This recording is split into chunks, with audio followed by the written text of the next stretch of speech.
I think the challenge for so many of us is that we believe the negative self-talk we have. And as a result, we create limited beliefs that then limit our possibilities. And we believe this ongoing narrative. And the reality is we have more power within ourselves. And it's understanding that you control this. You can't wait for somebody to magically take care of everything. The reality is you have the power within yourself to change your circumstance. And it's just believing it. And listen, I will tell you, as you know, I grew up in a challenging background. My father was an alcoholic. My mother had had a stroke when I was a child. She was partially paralyzed, chronically depressed, attempted suicide. We were evicted. We were on public assistance. And in those situations, you think there's no hope. Probably the most critical thing was she taught me that the negative dialogue that was going on in my head was not truth. And oftentimes when we tell ourselves we're not good enough, we're not worthy, we don't deserve love, we think there's some truth in that. Yeah. But we have, as humans, a negativity bias where negative statements have a tendency to stick with us. And this leads oftentimes to rumination. And once you tell yourself, it is not possible, I cannot, that becomes truth. Yeah. And so we create our own limited belief system. We are not meant to live chronically in the sympathetic nervous system.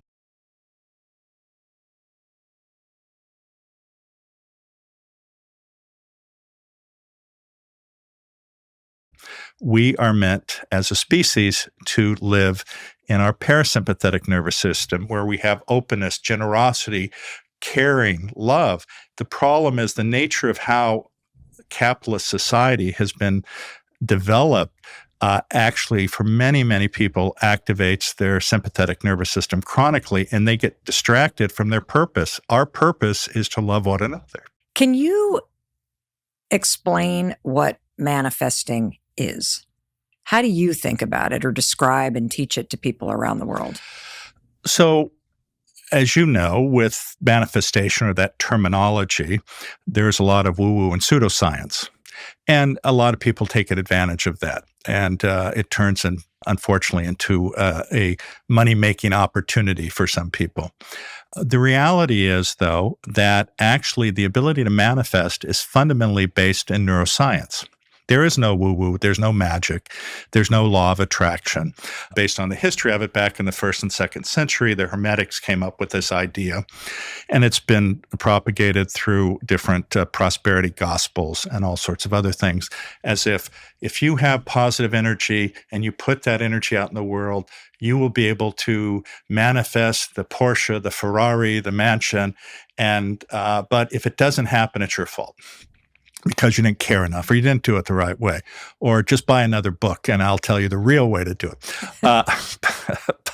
But fundamentally, it's based on neuroscience. And what I mean by that is the way in which you manifest, and I'll define manifestation, is the ability to take an intention and embed it into your subconscious in a manner such that it has the greatest likelihood to occur or to manifest. And what I mean by that is what people don't appreciate is every second we have about 6 to 10 million bits of information coming to us from our sensory organs. That's what makes us who we are. That creates our reality. But on a conscious level, we can only deal with 50 to 100 because 99.9% go to maintain our bodily function. That 50 to 100, though, you have control over. 50 to 100 bits of information. Bits of information. So how do you deal with that?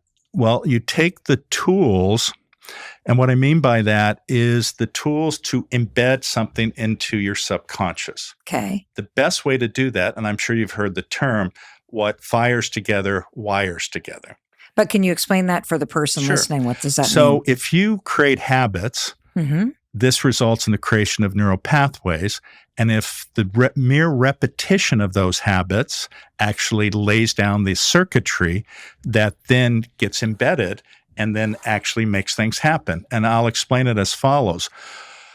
When you are able to use all of your sensory organs or abilities to embed that intention and do it repeatedly, that is when you're creating these neural pathways. As an example, if you have an intention, you take a pencil, you write it down, you're actually doing something physical, tactile, then you read it silently, then you read it aloud, then you visualize that, and you do that over and over and over again.